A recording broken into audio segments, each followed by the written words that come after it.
Delivering clear, concise, and entertaining content on demand, this is sharpertalkmedia.com. Join the community.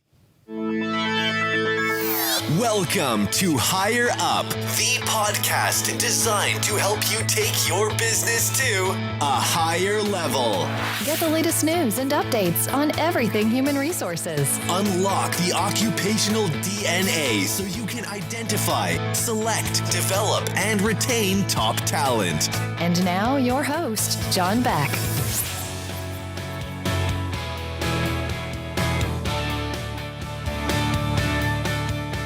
Well, hello, my friends, and welcome to another episode of Higher Up, the podcast devoted to everything human resources and taking your organization to a higher level.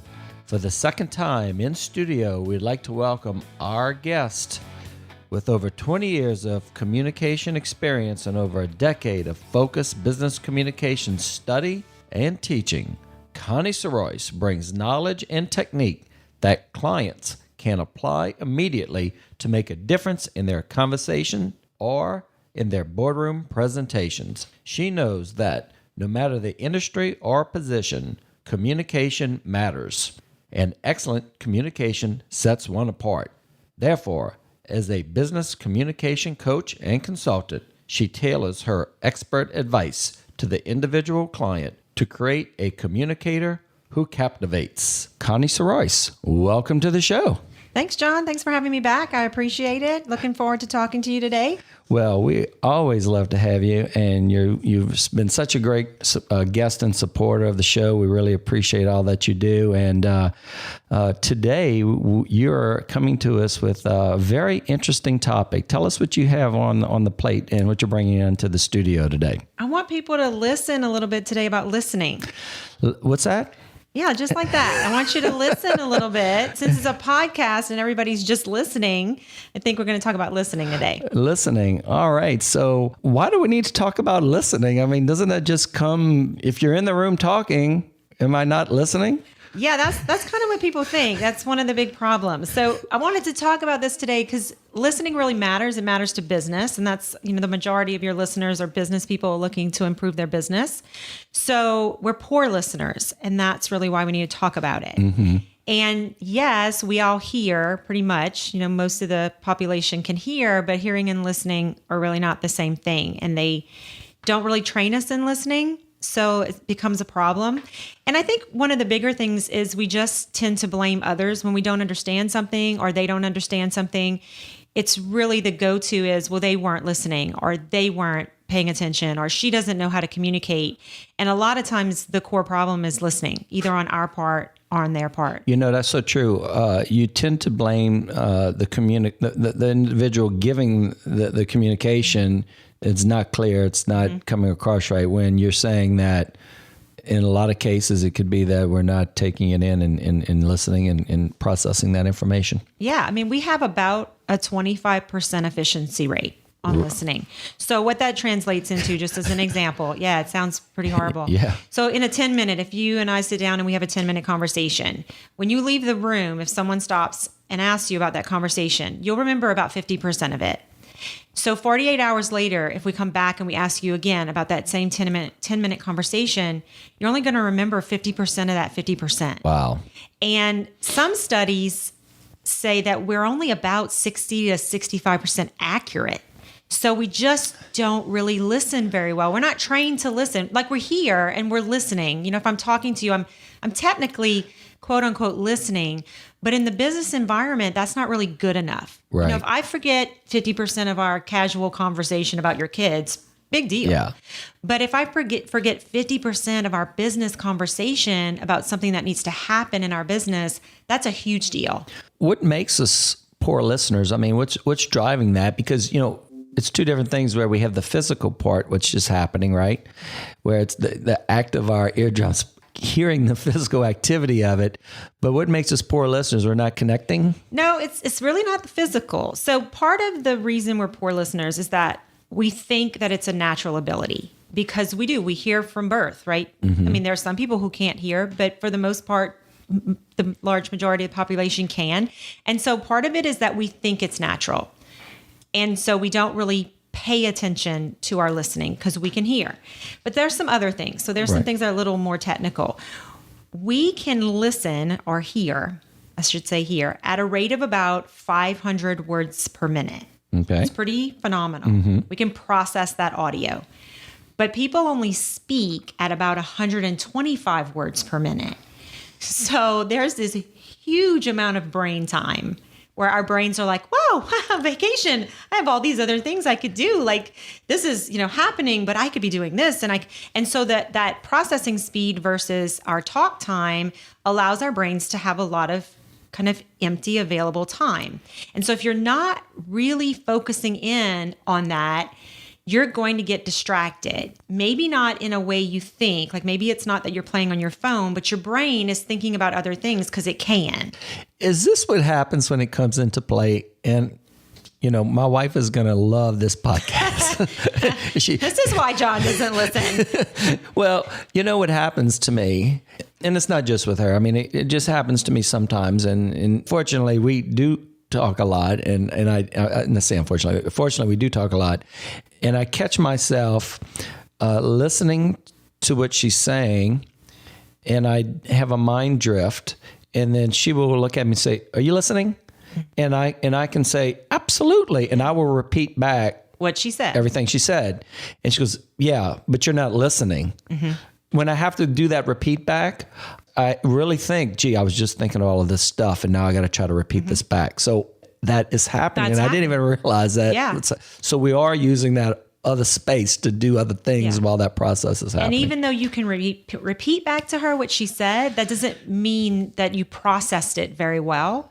And in a business environment, that's dangerous. I mean, absolutely. We're talking about things that can affect accuracy of how things are done. There are potential legal problems that come in when people don't really understand or really didn't catch everything. Safety issues, absolutely. We're talking life and death in some of these organizations where when we're giving instruction to go into area of a plant or whatever the case may be, and if you're not fully comprehending and following, it can be serious. Yeah. It's serious. And we do other things. So the processing speed is a problem. We also do things maybe not intentionally, but we prejudge, we judge, we make assumptions about things that block kind of our ability to really listen to someone. So we see a speaker or we hear a speaker, maybe their voice is not what we want or what we like, or they don't look like they're very professional. And so that's what we're focusing on. Right. So we have mental blocks that we also play. We think we can multitask. Psychology has shown your brain does not multitask. It switches. So like you were just talking about the example with your wife. That's a great example. Your audio was hearing her, but your brain was not focused on her. You had switched over to doing something else. And then when she said, "Are you listening?" you switched back.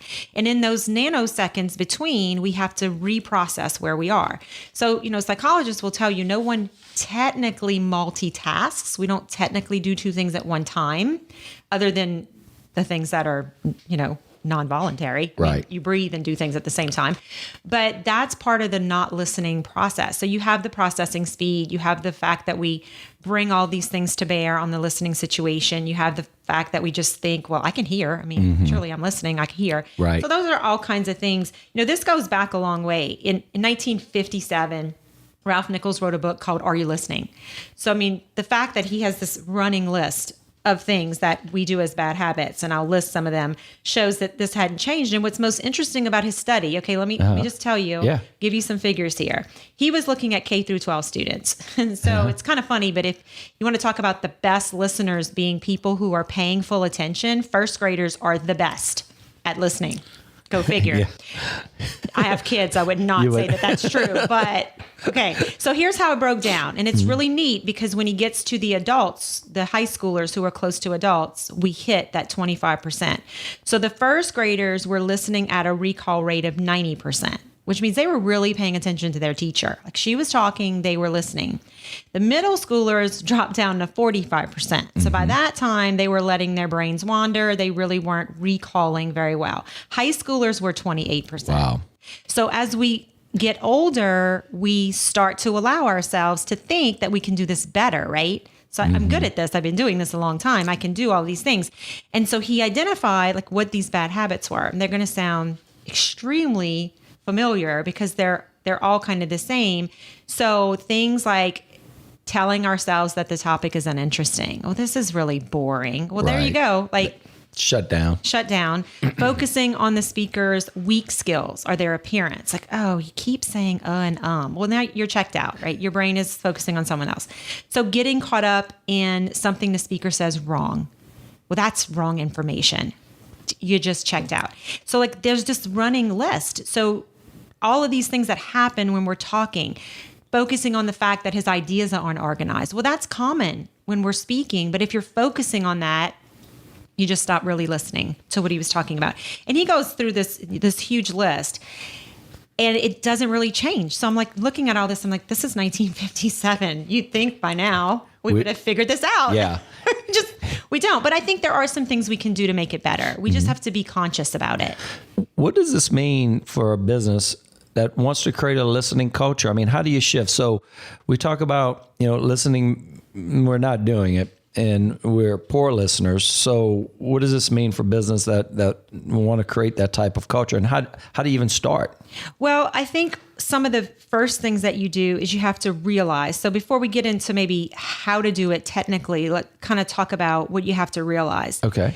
The more technology we have, the more input we have, the more distraction we have, the less listening we have. And that's part of our culture now. Technology is not going away. Digital's not going away. We do everything on our mobile phones, which means we always are connected to communication. Back in the day when you left your office, you left all of those communication things behind and It was you and you were it. Well, now we bring all that communication with us everywhere we go. So people have more distraction. They have more things that interrupt their day. They have more bells and whistles that are going off to tell them, hey, look at this. Hey, read this. Hey, I need an answer. So that's one big thing to realize. And then you have to know that listening, not listening, and training people to listen involves other things than kind of the ones that I talked about. Wanting to answer the question before someone's finished. Interrupting people when they're talking. Finishing people's sentences for them because you know where they're going. Well, maybe you don't know where they're going.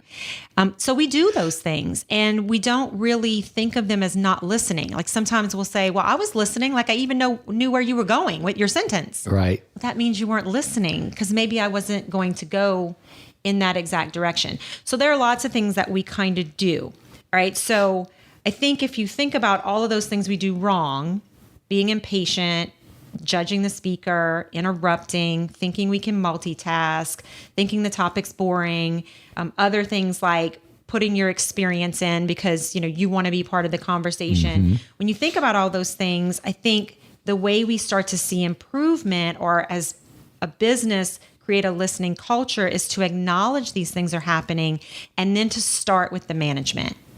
Employees will model what they see happening.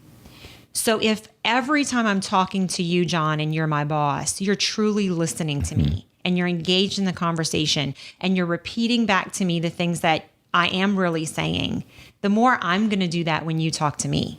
So it's a modeling. We have to model. We all want to think we're great listeners. Look, I do this stuff for a living and I know I'm not a great listener all the time. Right. We're just not. And so we have to really begin with us as management and say, where can we get better with this? And so that's kind of the big thing. Employees model. We need to be honest with our assessment. And here are just some things that I would throw out as a way to think about a listening culture. So one of the things that a lot of managers are really good at is saying, I have an open door policy. I have an open door policy. You hear it all the time. Yeah. That's a bad policy. Talk to me about that. I don't like the open door policy because what that says is in order for me to listen to you, you have to come to me. No. If I'm going to be a listening manager, I'm going to go where my employees are and I'm going to truly listen to them where they are. So my door shouldn't be open. I should be opening their doors and listening to what they say. Because if you have to come to me, it means I only want to listen when you take the time to come to me. Right. Otherwise, I don't want to listen. I'm in my office. I'm doing my thing. That open door policy seems really great and it has good intentions. I'm not saying people don't have good intentions, but truly listening to your employees means going where they are in the yard, like you said, out in the plant, in their offices, in their cubicles, wherever, on the phone with them if they're road employees, they're salesmen that are never in the office. Their office is their car. Get on the phone with them. Call them. Right. What's going on today? How are things going? Tell me about, this new process we've implemented. Really, and then listen. And sometimes that's hard to hear. You're a boss, Yeah.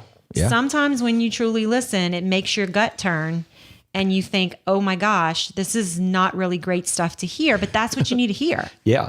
So, and sometimes, when you ask to hear it, they tell you things like you just said that you may not want to hear. And I've had that happen to me. Be careful what you ask for because you might get it. And a lot of times it's good and you need to hear it, but you wouldn't have unless you asked for it. And, every show, every time we get together at Higher Up, we always talk about, those great little nuggets that, our guests bring in, and the open door policy part that you just went over. Really and truly, I can't tell you the number of organizations that we go into and we hear that.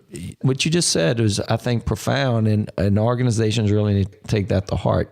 Open door policy, great intention. Get out and go listen. Get out of the office and go listen, and don't wait for it to come to you. And I think that's important. As a boss, they're not coming to you with their deepest complaints. That door is intimidating.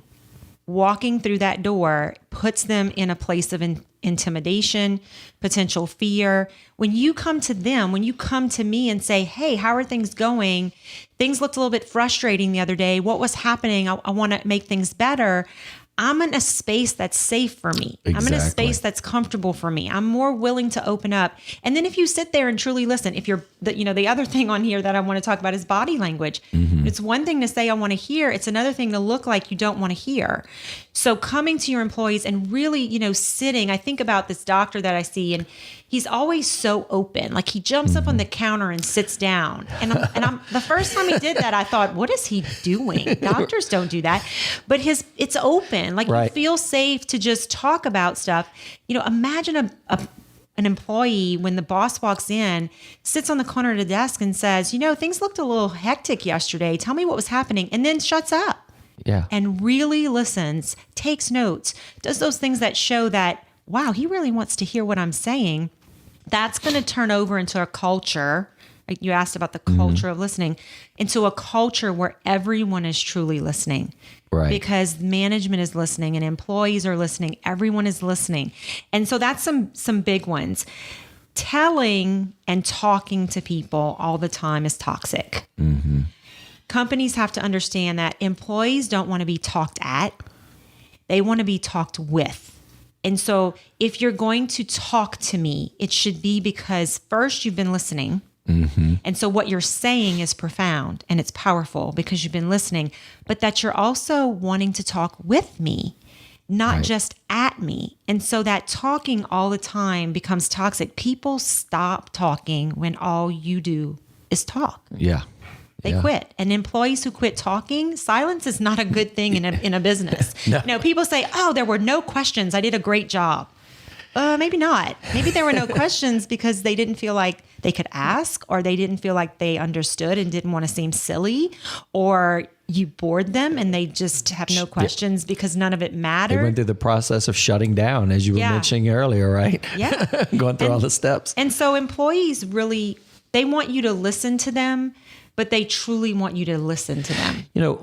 What I'm hearing is listening is a skill, right? Yeah, absolutely. And it can be developed and cultured within an individual. And if you can do it with individuals within an organization, so then that leads to organizational cultural development, right?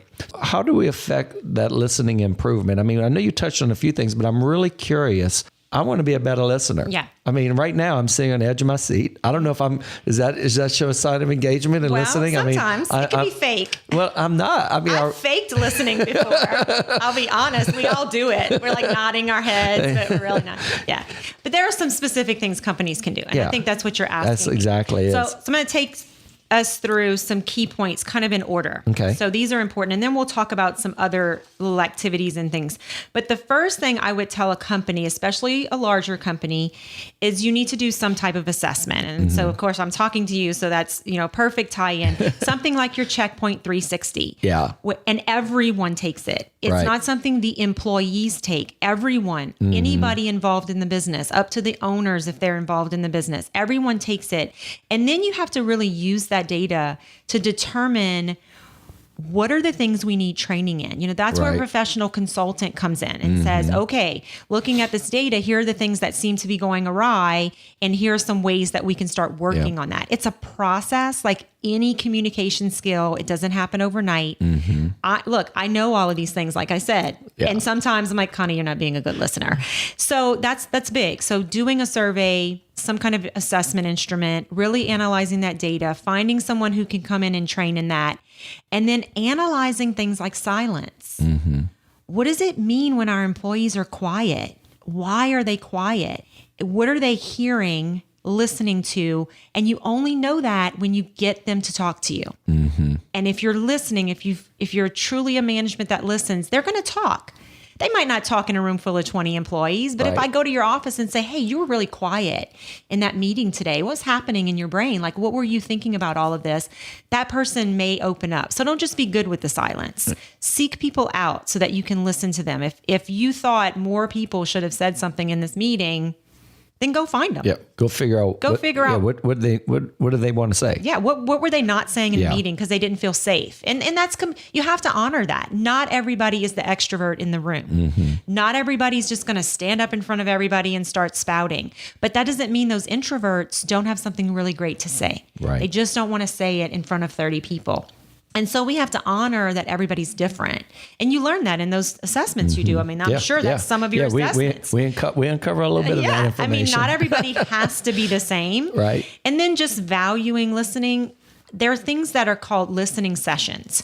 And this is something maybe business people listening might want to just tap their toes in and just kind of try it out. Listening sessions are when you actually, as a company, have listening sessions. That is what they are. And you might invite in, all of the sales force or all of the accounting department or all of the people out in the field or all of the clerical staff or whatever it is. And it's a listening session. And what you are there for as management is to just listen, just to take notes, to really internalize what people are saying. And so part of those listening sessions is then to go back and tell the employees, here's what I heard you saying. Right. Here's what we're thinking about doing. What do you think about that? And then just ask open-ended questions. We're really good in management at wanting to hear what we want to hear. So a lot of times unintentionally, we ask questions that drive people to give us the answer we want to hear. That leading question, And I understand that as a human being. It's really hard to hear that you're not making people happy. It's hard to hear when you think you've done a great job that people don't see it that way. I mean, I've had that happen to me. I think I did a great job, and then I hear stuff and I think, oh my gosh, that was such a failure. But it's not. If I'm really listening, I can go back and make some great changes to that and do something better. So those are some of the key things, just overwhelmingly. And then you have to preserve everything you're hearing by taking notes. I don't know how many people I've told will take notes. They're really like, while the person's talking to me? Yeah. Like take out a piece of paper and say, I'm going to jot down the main things you're telling me and then repeat those back and say, okay, John, here's what I heard you saying you really needed for me to get done today. That's an amazing way to listen better, because if you've got to take notes on the key things John's telling me, I have to be paying attention. I can't take notes if I'm not paying attention. And then if I have to say back to you, okay, I understood you to say this. If I'm not right, that gives you a chance to say, that's not quite what I meant. Yeah, clarify, hey, here's really what we're driving at. Boom. Exactly. Yeah. And so over time, the two of us start to learn each other better. We start to communicate better. And then what I have to know is when I turn to Joe might not communicate just like John. And I have to be willing to make those adaptations when I'm talking to Joe. So that's why I'm saying it's a process. And the bigger your company, the more difficult that is. But it shouldn't be something you just throw your hands up for, because it's so critical to super productive success in your business. One of the areas we measure, and this just was popping in, is, and I was trying not to process too much extra information. That's okay, I understand. You were. You're trying to think of all the things you want to ask while I'm sitting here. It's all right. Well, I'm focusing on really listening to what you're saying. And one of the areas is, we measure an area where it's verbal reasoning, verbal ability, communication, speed and how someone's communicating, and so on and so forth. And so that could have something to do with it too. If you have someone who, let's say, doesn't communicate or process information at a higher level, and so it's almost like two cars traveling down the interstate. One's going 90 and one's going 50. And look, 50 is the average speed, let's say, and that's fine. And that's where most people are. But if you have someone communicating at 90, they're traveling alone, dropping that information off at 90 miles an hour, and you're getting, you're missing 40% of it. And so that probably also can come into play when you understand how someone else is processing that information, and you can deliver to what they can take in, and vice versa. Yeah. And that's just knowing the people you're communicating with and honoring them for who they are. Absolutely. We want people to be us because it's so much easier when we go through life and everybody just understands what we do. But if you've ever been in a family situation or a group situation, I mean, at your heart, people aren't just like you. But it's difficult. I mean, goodness, all the people you come into contact with every day. I mean, to think about having to adjust to each of them kind of seems overwhelming. But when you do it in a business setting and you're with these people all the time, it becomes second nature. It seems like a difficult task, but it becomes second nature. I mean, I can think of just 2 or 3 people that I deal with regularly, and I don't deal with them all the same. Right. They would probably, if you got the 3 of them in a room, they're not all in the same environment, and talk to them about me, I bet you would get every now and then that's not Connie. Yeah. Connie's not like that. Because they don't see that part of me, right? Because I don't interact with them that way because of who they are and how they interact. Well, you just mentioned when it's so much easier to talk to someone who's like you. And that reminds me of the last time we talked, you talked about self-talk, right? So yeah, I enjoy talking to myself because I always understand everything that I'm saying. And I've been doing a lot more of that, by the way. I've taken that away. And for those of you who didn't get that entire podcast, you need to check it out with Connie Royce, and when we did the self-talk and listening to yourself and talking to yourself. And really, it doesn't sound as crazy as it. No, it's not as crazy as it sounds. That's right. It's not as crazy as it sounds, and it's good stuff. So we're talking about that listening culture. Anything more on? Well, some ways to promote that. Let's talk about some ways to promote that, because these are expectations that you have for employees. So we want to really talk about what does that look like. So things like being patient with the speaker and with yourself. So letting a speaker finish, being okay with not understanding, being patient with yourself. Okay, John, can you take 2 steps back and re-explain what you were talking about there? Because I'm not sure that I really made the connection. So just having that patience with ourselves and knowing, if you're a 90-mile-an-hour person, you have probably left everybody behind. You are going to have to be patient and back up and be okay with backing up. So other things like interacting non-verbally, like when you're having a conversation with someone, simply interacting with them non-verbally, shaking your head, gets you engaged in the conversation. Not faking it. Yeah. Because I've sat in a room before and just faked nodding. And then I realized I'm nodding at things I shouldn't be nodding at. And so, really being engaged with the person that's in front of you. And that works just as well if you're on the phone. It's so easy to check out with all the things around us when we're talking on the phone. Really just focusing on something not technological, that's not moving and blinking, and really just doing those nonverbal things that you would do if they were sitting in front of you. It looks kind of silly when you're by yourself. People pass by the office and think, what is she doing? But that keeps you engaged in the conversation. Some other things, avoiding what we call response thinking. Response thinking is, I'm saying something, you immediately know what you want to say, and so all you're thinking about is your response. So you start to formulate the sentences in your head before I've ever even finished. That kind of response thinking is problematic. Let me ask you a question about that. So to combat that, is there any tricks on that? So because I'm bad at that. I'm bad at that. I'll say that out loud. I'm bad at that. I present to organizations almost every day or every other day. I'm in a boardroom or presenting and doing something. So what happens is, and I find that sometimes I may miss the boat, and certainly I think this would benefit me personally, but I'm sure there's a lot of folks out there that it would. So as I am presenting, and I'll get those clarifying questions, or or they'll drive deeper and want more information. I tend to, as I'm listening, to the question, I am immediately, and I mean, I need to really try to figure this out. I immediately am processing my response because I want it to be instant. I want them to be impressed with the fact that, gee, that was a quick answer. Right. I want to be able to deliver that quick response back to what they're thinking. And what I believe, and it happened to me on a call just a few minutes ago, and that's why it just resonated with me, is that after I gave this quick response, she said, well, that's not quite what I was thinking. And that's why all this just happened to me. And there's a way to, I think, quote, combat that, if that's a good word for it. But here's what I would tell you.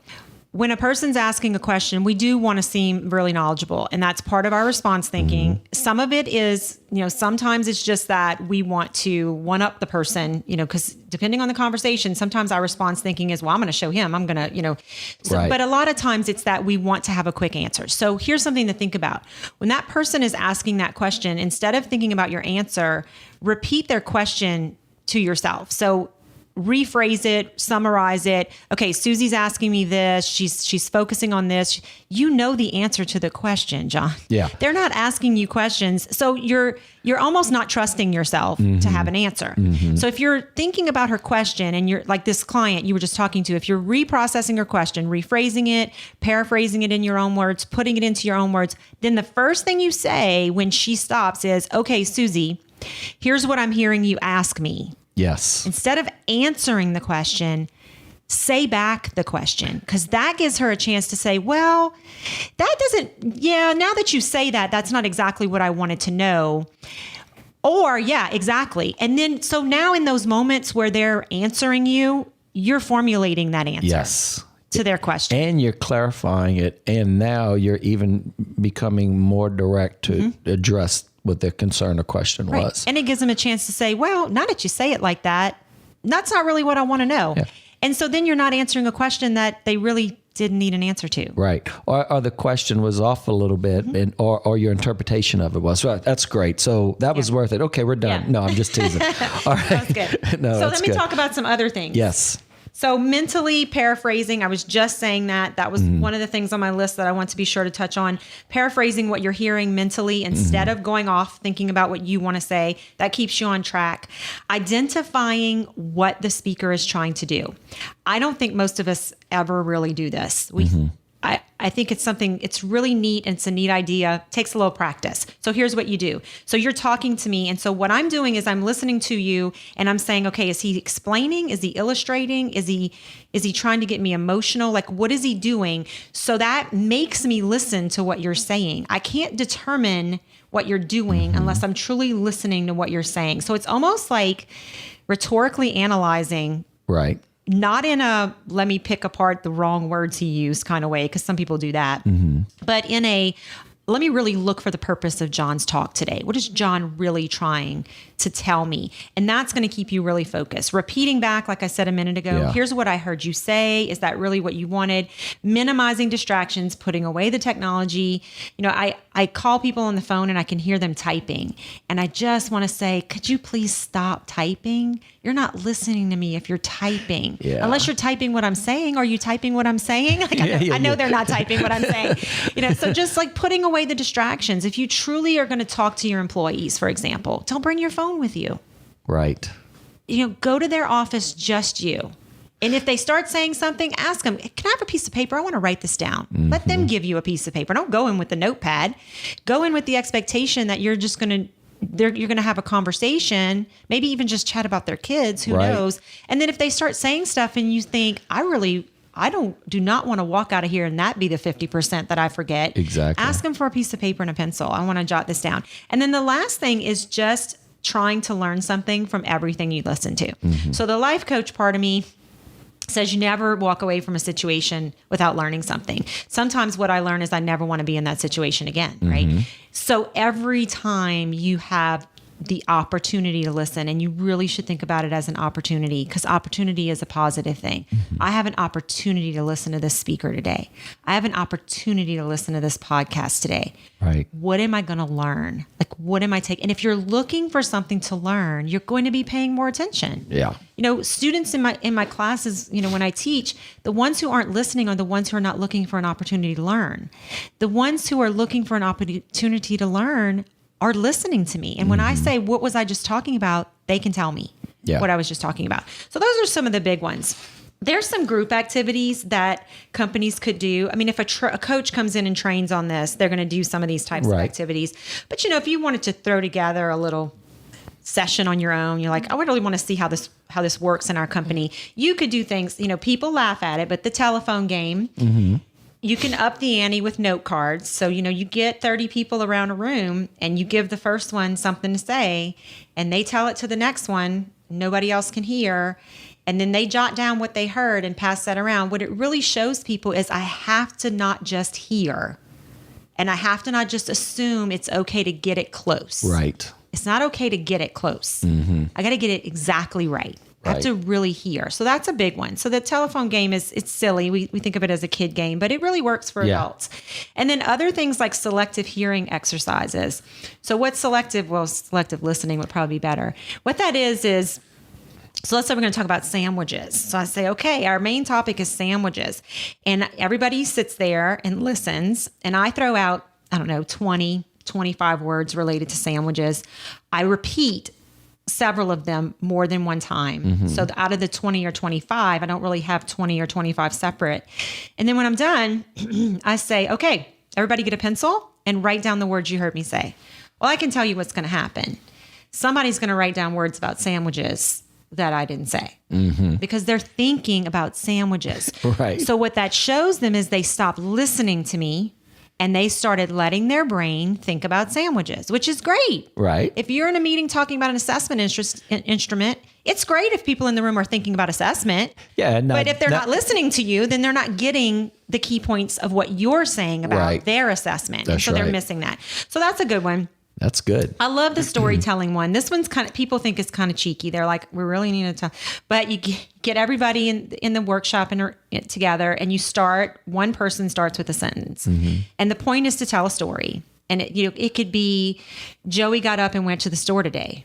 And the next person has to add to that. And so somebody writes it all down. So you've got a secretary who's writing the story. And then at the end, when you read it back, you look for things like repetition of ideas, because that means you weren't listening.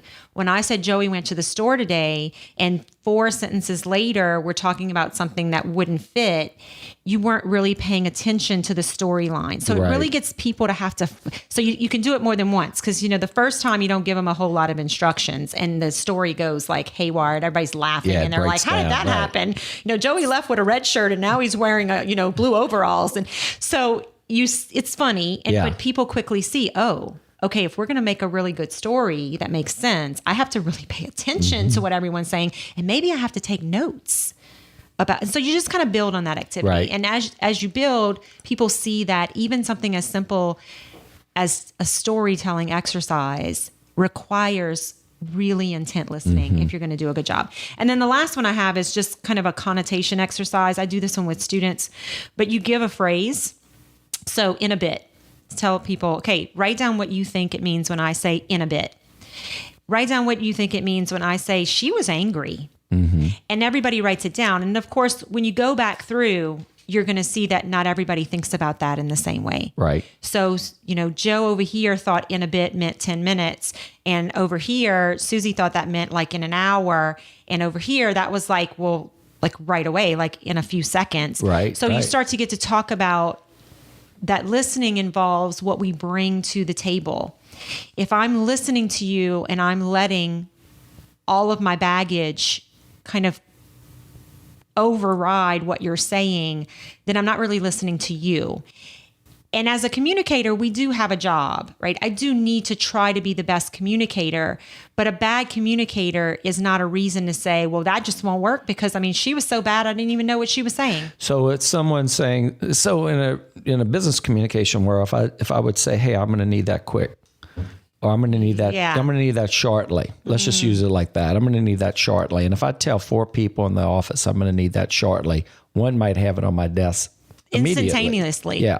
Where someone might have it on my desk By lunchtime. or by close of business, right? Yeah. So as a communicator, then That flips the stage. Now you're being kind of a weak communicator, but and as a attend to your good listener, and as a good listener, then I would want to come back. So if I was given that instruction, and if we're putting these listening activities into practice, then I should then say, so you're going to want that in the next 15, 20 minutes, or what exactly? Perfect. And then boom, now I have engaged as a listener to gather the information. And you haven't just said, well, she's just a bad communicator. I mean, she uses things like shortly. Who knows what that means? I mean, that's the running kind of diatribe we have when we're not good listeners, because it's just easy when the boss says, well, I said shortly. I mean, why did I wait till 4:00?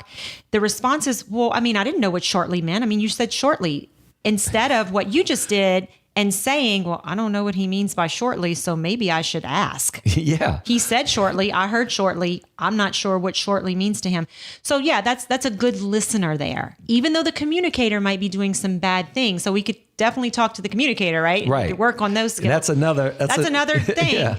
But the listener is taking over. The listener is saying, The listener has equal responsibility. Yeah. Well, yeah. I mean, in a sense. Yeah. I mean, you can't just sit there and take everything they're saying and process it and, oh, well, if I'm not clear on it, oh, wow. oh, well, It's their fault. It's their fault.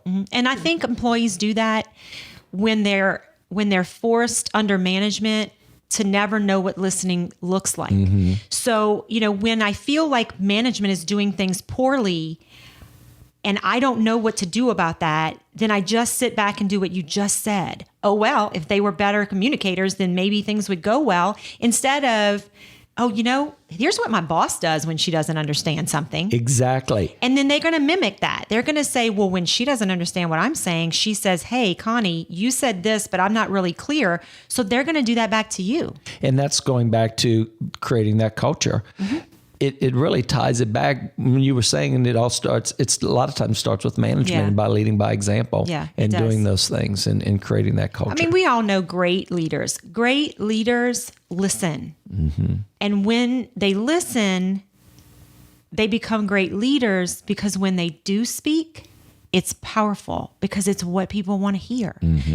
Bosses and owners and whatever they are in your company, presidents, CEOs, when they just talk and they haven't listened, people check out because they're not talking about things people really care about. When a boss or a president or a CEO has truly been listening, when they talk, people are like, oh yeah, oh yeah, oh yeah, because they're talking about things that people have been talking about. Right. And so it matters. So I'm going to throw out one thing before we close, because there's a huge dilemma in all of this. All right. Talk to me. So here's the problem. So we're not good listeners. Inherently, most people aren't good listeners. So we don't really know what it feels like to have a good listener listen to us. So there's a danger when you're a good listener that people won't ever be quiet. And yeah, it's bad. So what happens is, think about it. So you're in a room and you're truly listening and the person's talking and they've never really sat with the person who's truly listening. So because you're not interjecting, they think they should just keep talking. Right. And you never interject and they never stop talking. So people will tell me that. They'll say, but when I'm quiet, people don't shut up. Like they just keep going and going. And I say, yeah, just keep listening. And in that moment where you really feel like they're giving you a chance, say, okay, let me process all this. Let me tell you. And you just got to wait for that moment. But it's hard to wait for that moment. Yeah. And people just, it's just a dilemma. The solution is to just keep listening. I think that we run the risk of training people to never listen when we're afraid that being too quiet means we'll never get to talk. You will get to talk. You will get to. You just have to wait for the right moment to do it. And maybe in this moment right now, when we're talking and you're listening, really listening, and I'm not stopping, maybe it's just not the right time for you to talk. Because I'm just, if I'm verbal, blah, blah, blah, blah, then maybe I'm not going to listen very well if you talk. So maybe you just need to step away, come back to me in 30 minutes and say, I've processed the stuff that we talked about, and I want to just tell you what I'm wanting to do about that. Well, now I'm in the receiving role. And interrupting me earlier probably wouldn't have meant that I was going to really be listening. So it's just a way of thinking about it. But it is a dilemma. Well, it starts to add both sides of the whole coin of interpersonal communication and how you start to really interact and communicate with others. It's not just being a great communicator, but it's being a good listener, and it's the marriage of the two. Yeah. Well, and listening is your communication. Yeah. I mean, when you are a great communicator, you know when to listen. You know when to shut down what you're thinking and what you want to say and really be in the moment. Right. You know, you've heard that in your personal life, like Sure. be in the moment, Yeah. be right now. Don't be thinking about work when you're with your kids, or it's the same thing at work. Don't be thinking about all these other things when you really should be engaged with those people that are right in front of you. And it's so easy, John, to get distracted. I mean, Yeah. we have so many pressures and so many things that are pending, and you know, our to-do lists are long. But when you're in a conversation with an employee, or employees are in a conversation with each other, that's not the time to ignore someone by saying, well, I've got a lot to do. I've got to get out of this conversation. Right. It's just not the right time. Talk to us a little bit about, in closing, what are you doing now? Where you're headed? Give us a Connie Soroyce update. Tell us what's happening. Well, I'm kind of transitioning out of my job at Nichols, probably. That's impending. I haven't made firm decisions about that yet, but it's getting close to that. So what I've basically been doing recently is looking at where my consulting's going. So I've been kind of beefing up some of those things, looking at the direction that I want to take for that. I've got some online things that I'm wanting to do, and I'm toying around with that and learning Right. all the ins and outs of how that would best work. Sure. So I'm not definitely retiring, but that's probably on the horizon. It's coming. Right. So just building my business consulting up. Well, fantastic. And if someone were interested in finding out more about Connie Soroyce, tell us where our listeners could track you down. Okay, so on the web, it's just really easy. It's www.conniesoroyce.com, and that just takes you to my BCom website, Right. tells you about me, tells you how to contact me. Okay. And I'm on LinkedIn, so if anybody wants to connect on there, you can find me on LinkedIn and connect. And of course, that has my phone number and ways to contact me. And so, I mean, it's really easy. You know, like we said, the digital world, there's always an easy way to contact. But I've definitely am on the road to kind of building that side. Sure. And moving out of education, moving into Right. education in a different way. That's right. Well, we love having you on the show. Just doing my best to be a great listener. All right. What did you say? That's right. I just share with the listeners. So we have a really good opportunity. I've been knowing Connie for some time, and our organization is really moving into a lot of different directions, and we hope to work very closely with Connie. Not only in what she's doing in the future, and certainly be a partner to her and her efforts and her opportunities that lay ahead, but also we're very interested in engaging you to work with several of our clients, and especially in the areas of communication and all the specialties that you bring to the table. So anyone that's a client of ours and or interested in Connie, please reach out. We'll have all her information on www.hrhigherup.com, and you'll be able to reach her directly from the website and or find her on all of social media and the web. So Connie, thank you so much for being on the show today. We really love having you. Thanks, John. I appreciate it. All It's a right. great time. Always love it. All right, great. Thank you so much. And there you have it, folks. Another episode of Higher Up, the podcast devoted to everything human resources and taking your organization to a higher level.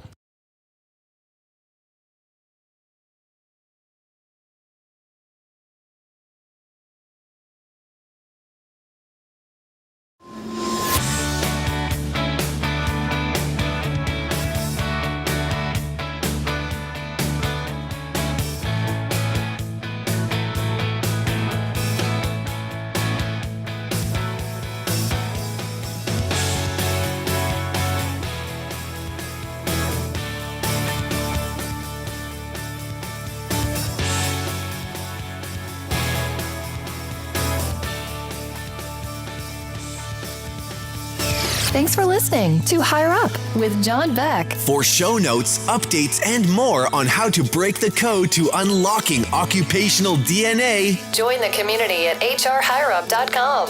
and take your business to a higher level. This has been an exclusive production of SharperTalkMedia.com. Join the community.